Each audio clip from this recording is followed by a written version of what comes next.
Hey guys, what is up? It's Dusty here, and welcome back to another crypto video. And I have a pretty simple question for y'all. Do you believe in price manipulation? And the reason I am asking you guys that is because whenever I see these huge transfers going around, people always ask me, Dusty, do you think this means something? Do you think this will point to something? And do you believe in temporary news or temporary transfers basically altering the longer term price? And I always debate about that because if we're talking about a short term price, well, logically, a huge transfer of some sort or a huge dump could influence the price, yes. But if we're talking about a longer term plan, for example, 2 years, does it really happen organically? Like, really? So today I want to talk a little bit more about that, and I have a ton of other things to talk about. But first, I want to quickly tell you all, thank you so much. This channel has grown so ridiculously much in the shortest amount of time, and I want to quickly thank you all. And also, I think a lot of you guys are already doing it, but you're helping me out a ton by pressing the like button, as I do think it helps with the YouTube algorithm. And for all of you that are subscribed, we're getting to that 80K very, very quickly. And I'm thinking of doing some very cool crypto giveaways at 80, 90, and 100. Again, you don't have to subscribe, but it might be easy if you watch my news videos anyway. Now, to quickly go into my idea / something I really want you guys to think about is there's been a lot of transfers of huge amounts of XRP. There have been a lot of questions as to whether a dump is really necessarily bad because, well, if somebody dumps it, then another person is really buying it, right? So is there really anything bad happening there? It just really depends, because what I sometimes like to think about is, even if Coinbase didn't do anything right now, they didn't go for IPO, or if a lot of other things did not happen, would XRP, for example, be at the same point at which it is at today? Well, if you believe in price analysis or technical analysis, then yes, it would definitely be somewhere around this. It would literally still fluctuate around a certain point, and it might be a little bit below or above, but generally the line would be the same. Yet, then my question is, does that take into account all the news that has happened?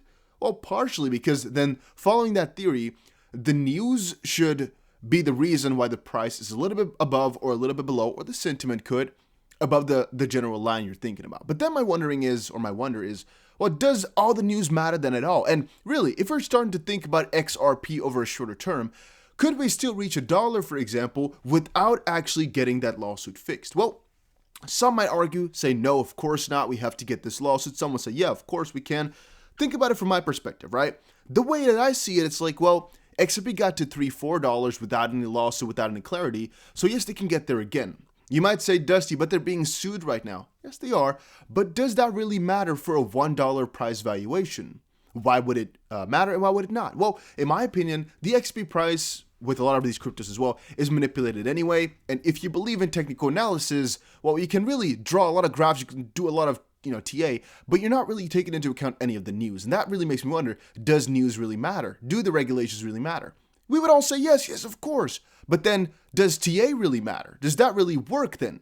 If history is going to repeat itself, then you either already anticipated that they were going to win a lawsuit or that some amount of news was going to come, but then if the news was already bound to come or some price movement, isn't it that manipulation regardless because they just manipulate it so it happens in a specific time frame?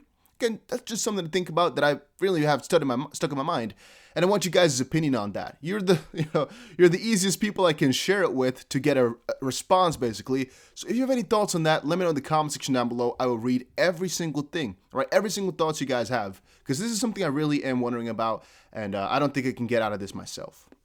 But from that perspective, I also always say to people, $1, XRP can easily get to, even though they're being sued. Even all-time high, they could theoretically speaking get to there even being sued, because back in 2017, even though the majority of the people didn't know about the XRP, back end, basically, they only knew about the coin that might get listed on Coinbase, should just buy it because it's, so good, yada, yada, yada. I don't think the sentiment is a lot better right now. A lot of people know about the lawsuit, yes, but I believe since about 95% of the people think they're going to win the lawsuit, the sentiment, basically, the whole, enthusiasm around it is really at an all-time high. People are still extremely ecstatic about XRP, and so saying, because they're getting sued, the price can't rise, is again, not really correct. As if you're really wondering right now, how many people think that XRP is going to really be dimmed into the ground because of this lawsuit, you're going to really have to face a minority, because there's not a lot of people who think that Ripple is really going to lose. Even within the Bitcoin maxi community, a ton of people have already admitted that yes, there's a good chance Ripple will win because, well, at one point or another, you might classify them as security. I have to give you that, Ripple can give you that, everybody can give you that. Lawyers can even do so too. But they have already admitted, the SEC, that things may change with time, plus Gary Gensler, plus the fact that, yeah, they might not settle in court, they might settle another way or whatever, but they will settle something within a couple of years from now, and it will most likely just involve Ripple getting a fine and things moving forward from here. So if you already have that in the back of your head, well, and that anticipation, then people should already be buying it in bulk, right, en masse, just like crazy, because, well, if something like that were to already be what's all in our collective mind, then, well, yeah, people want to have that coin. People buy anticipation, buy the rumor, sell the news, right? And right now it's just rumor, not really the news. And I have another tweet open about it, but I guess it's for the next video. I've lost it somewhere here, I guess. Maybe it's in a different little section, where they said that when you get the news of XRP really being a non-security or winning the lawsuit, it will already be too late, as the price will most likely already skyrocket. And also another thing is, in due time here, alts can really gain so much where it's again a possibility, we don't know for sure, where the price will only keep getting higher and people will just keep wondering whether or not it's all sustainable, whether or not it should be. But then again, it sparks the question, should it be? Is it because of news, or was it about to happen anyway? Would this have happened because of nothing? And would this have happened in the same fashion if XRP actually didn't get a lawsuit on top of them? That again brings me to the question of, would XRP be at a couple dollars right now had they not been sued? Yes or no? In my opinion, to a certain degree, yes, because, well, they would have most likely just taken the same road as most of these cryptos right now just going on. On a different sense, well, they always got the threat of being sued. They always had this XRP as a security issue behind them, and a lot of people were calling it that way. So maybe that would have still kicked in, the general consciousness of it. And if not, if that didn't kick in, then why did it kick in right now? Just because they really got sued? But does that really mean a lot? Again, it's debatable. Because right now they got sued by Jay Clayton, who has left the office. There's a new guy in there. So it really does not say anything about the future. We still don't know if Ripple wanted this or didn't want this. It still says nothing about the future.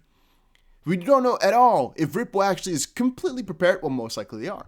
And since they knew this a couple years back, what's the difference now within this time frame? It could have happened at any single day right now as well. So that's just my thoughts. Like, people are making this such a big deal, while I don't really think it is. And I really sincerely believe that a lot of this has to do with I'm not going to say fate, but I'm going to say that a lot of this has already been planned out anyway. And Ripple, which we'll talk about a little bit later, no, it's here, has actually refused to disclose SEC settlement documents. This is the Zakhanov case, and it says here, Ripple Labs has denied class action plaintiff Zakhanov's recent request for release of additional SEC documents. The request for release of preliminary and so far unsuccessful settlement discussions with the SEC require heightened scrutiny according to Ripple's legal representation.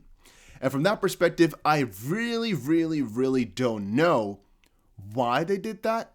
But from a different perspective, I really get it, right? If you're being sued by the federal or by the government in the US, you don't really care about a Zakhanov or whatever his name is supposed to be, right? You're like, you go hide in the corner, go reside there. We'll get back to you in a couple of years from now when we're done with the government of the United States suing us. Because of course, this takes the priority 1,000 times. So you don't want to be bothered by some little guy, trying to shove your leg or trying to kick you in the in the shin, basically. That's basically what this is happening. Somebody points a gun at Ripple's head. I don't know if I can say that on YouTube, but whatever. And Zakhanov's just kicking his shin. Ripple's like, just screw off. And they're kicking him in the face. It's like, go back to your corner or your basement of your mom. I'm not sure.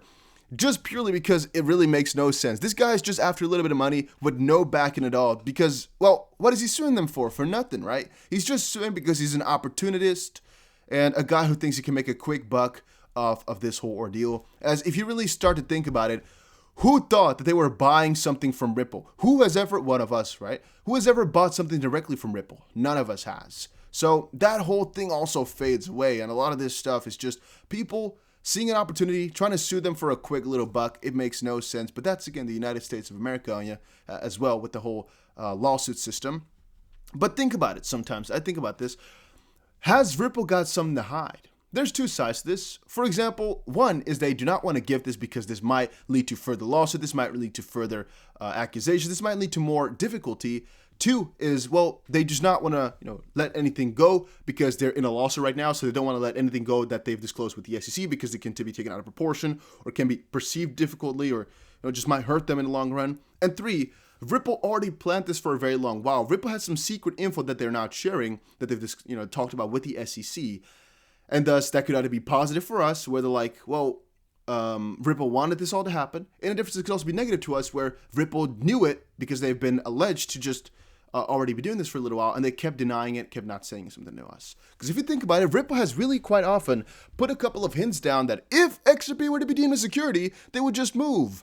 And at all of those points, we were like, whoa, why are you saying this? In hindsight, though, we know that they've been talking to the SEC for a long time, and it could be that is also why they kept putting up these little bullet points every here and there, because it's like, well, there's a big threat lingering, so they want to quickly, prepare us for it, basically. That's something I've been seeing. Then a little side note, GME has been halted again. GME gained 100% today and was up another 100% after hours. I talked about this over on TikTok, which, by the way, is looking like this. I know a lot of you guys do not like it. A lot of you guys do think it is pretty fun. I actually made it purely so I can talk more about Discord, or so I can get some people to join, because I think it's a little community thing. This is the DustTBC Discord. Go check it out. A link is down below as well. Nothing else, really. It's not because it was my fantasy. It's not because I want to grow on here. I actually really dislike this TikTok, but it might help for the big picture, so that's why I made it. Go follow it if you have TikTok as well. I think it's going to be worth it. And, it has also been halted again. People, again, are wondering exactly what the frick is going on, because it's really a messed up world as of this point. The whole stock space, the whole crypto space, everything is so polluted. And think about it. The SEC's actions here could have such a huge effect on crypto as a whole. I just think a lot of people are underestimating how much of an effect this is going to have on the future of crypto. If XRP is really deemed a security, so many crypto are going to fall. So many. I do not even dare to call a number out because it's going to be ridiculously many, all right? It's going to be ridiculous. And if they win, so many other projects will get the go-ahead. So many new projects will flourish and pop up. And the SEC is going to be so busy because Ripple will be the standard from now on in the back end, basically, which all these cases will be compared on. Same thing as how basically Kin and Libra are very often compared with right now. And there's a couple other ones, but these are the two ones that are in my head. Yeah, the same thing could be happening for Ripple because it's the first case that's not in Ethereum or Bitcoin, where it's basically a real crypto that's, post the, it's a different sort of centralization, I guess, is what I should pull it at, or decentralization. Ethereum, if you took Ethereum from the start, it was definitely centralized, right? And Bitcoin, you can even put that argument up too, but you don't know who made it, so that becomes a little bit more difficult, and there's no real biggest benefactor, biggest guy who has the benefit for it. With Ripple and Ethereum, there definitely is. Again, there's a debate that you can make about that one, but there definitely is. That's also why they asked for the documents. And so, yeah, XRP is, I guess, the first one to not be done in this first ordeal with Bitcoin and Ethereum, where they just decided it without really publicly admitting that they did, without really putting up all the facts. They just did it. And this is the first lawsuit we have in this regard, which I think is going to be really big. It will have lasting effects for the longest amount of time. And we'll definitely keep hearing about this. But if you're wondering, guys, no, I do not think these huge XRP transactions are worth your time. I do not think I actually should keep covering them, but I will. Because every time, let's say there's a 50 million XRP transaction or 21, whatever. Yeah, there's going to be at least, let's say about 7 DMs of people asking me, Dusty, what does this mean? Do you think this is good? Do you think this is bad? Or something like that.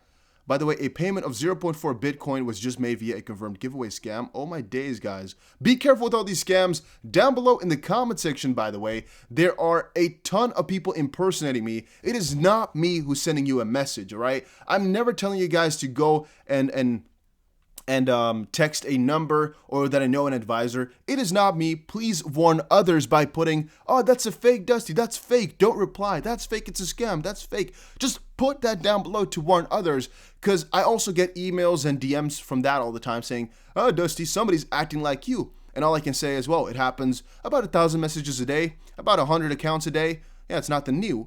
It's been there for months upon months upon months, and it's on every major crypto channel. But I have a team dedicated to getting them away, and oh my days are they doing a good job. But still then, there's so ridiculously much, right? You gotta think for a little second how much effort is being put in, right? So, down below say, good job, Dusty moderators, because they're trying their best to take it all off. It's crazy, though, how much is going through there. It is really, really ridiculous. You almost want to poke your eyes out. But that was it for today. Hopefully you all enjoyed it, and I'll see you again in another crypto video. Take care, everybody.